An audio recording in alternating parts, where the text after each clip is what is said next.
اعوذ باللہ من الشیطان الرجیم، بسم اللہ الرحمن الرحیم۔ پیارے ساتھیو، السلام علیکم ورحمۃ اللہ وبرکاتہ۔ بچوں کے انسائکلوپیڈیا میں آپ کو خوش آمدید کہتی ہوں اور امید کرتی ہوں کہ آپ ایمان کی اچھی حالت میں ہوں گے انشاءاللہ۔ آج ہم ہجرت مدینہ کے بارے میں سنیں گے۔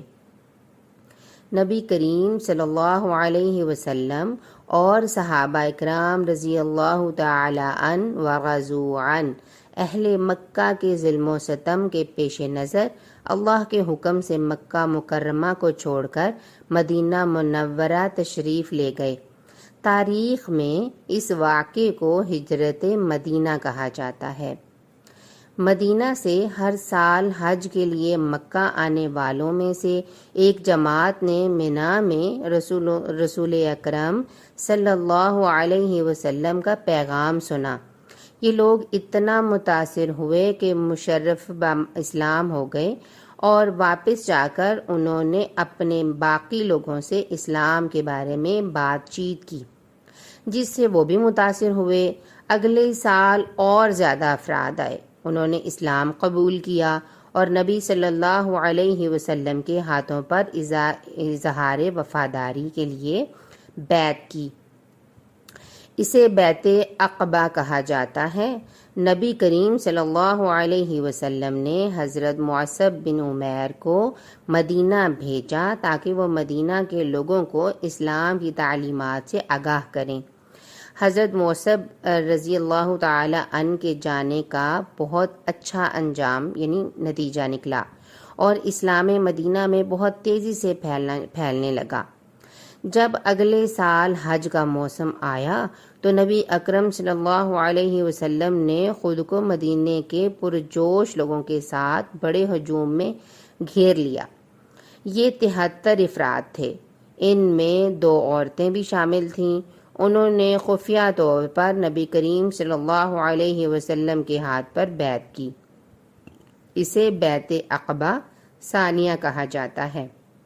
اس کے تحت انہوں نے عہد کیا کہ وہ تمام دشمنوں سے اسلام اور نبی اکرم صلی اللہ علیہ وسلم کی حفاظت کریں گے، خواہ وہ اس کے لیے انہیں اپنی جانوں کی قربانی کیوں نہ دینی پڑے۔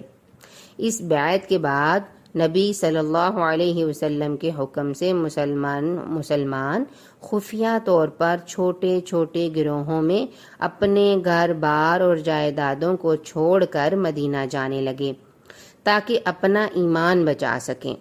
جب تقریباً سبھی لوگ ہجرت کر چکے تو آخر میں نبی کریم صلی اللہ علیہ وسلم کو ہجرت کا حکم ملا۔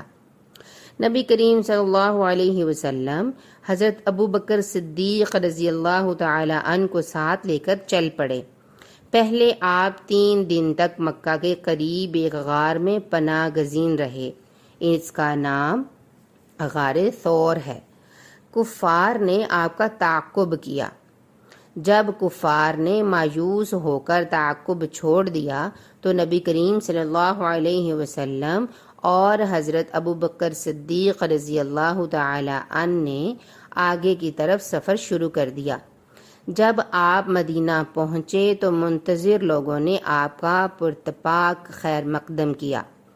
آپ پر نظر پڑتے ہی انہوں نے اللہ اکبر کا نعرہ لگایا اور آپ کے گرد جمع ہو گئے اور ایسے پرجوش و خروش کا مظاہرہ کیا جس کی شاید ہی دنیا میں کوئی مثال ملتی ہو۔ مدینہ منورہ میں نبی کریم صلی اللہ علیہ وسلم نے ایک مسجد تعمیر کی جسے مسجد نبوی کہا جاتا ہے۔ آپ نے انصار و مہاجرین کے درمیان محبت و شفقت کے رشتوں کو مضبوط کرنے اور مہاجرین کی مدد کے لیے انہیں ایک دوسرے کا بھائی بنا دیا۔ مسلمان ہجرت کے